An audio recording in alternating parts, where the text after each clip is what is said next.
Tickets are on sale for KFC Radio Live. Click the link in the bio. Get yours. Come out and hang with the boys. Actually, had a great question earlier, and I'm gonna let you ask it because it was your question. Well, and I feel like it'll apply to Ian Grimm is the guy's name? Ian Grimm, yeah, which is so obnoxious. Of course, if you're Ian and you pronounce yourself Ian, what asshole? Well, that's kind of where I got was Iron Eagle. Yeah. I love it.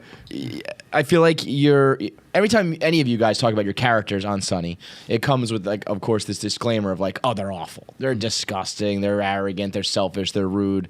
But like, you kind of like Mac, right? Well, yeah. I mean, Kinda but like that's Dennis, the thing. It's that the way that we got to where we got to, and I really think this is true about any certainly television actor and their relationship with their character, because you're doing it all the time and you're spending a lot of time with that character, and then the writers are seeing what you do well and then writing to that.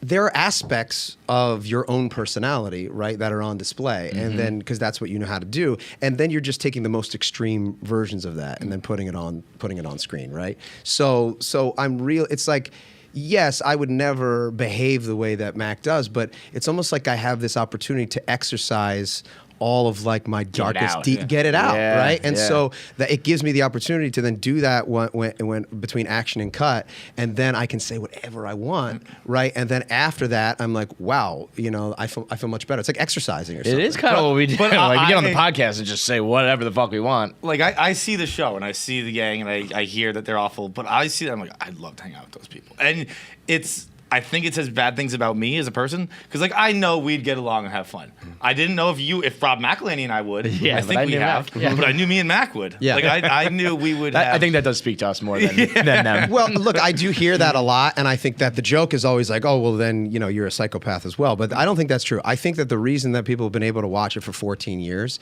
is because no matter how terrible the characters are, they're homophobic and misogynistic and racist and all these like awful things, it's so clear that we're not. Right. And like you hear all this bullshit all the time about people who are like, oh, it's all one big happy family, and they're lying. This show, we are a family because we are all related. Literally.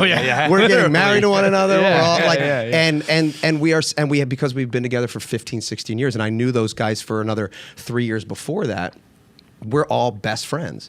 And so it's so obvious, I hope it's obvious, that as you're watching it, you can't help it, even if your conscious brain is watching what you're watching, your lizard brain or your subconscious is picking up on the fact that the filmmakers themselves are not misogynist, racist, homophobic, and we're having a blast doing it, right? And I think it's okay to just laugh at it. And I think that that's what people are responding to. And that's why one of the things we get asked a lot, which is interesting, is about PC culture and woke culture and how people think like, oh, you can't joke about certain things anymore, you can't do any things anymore.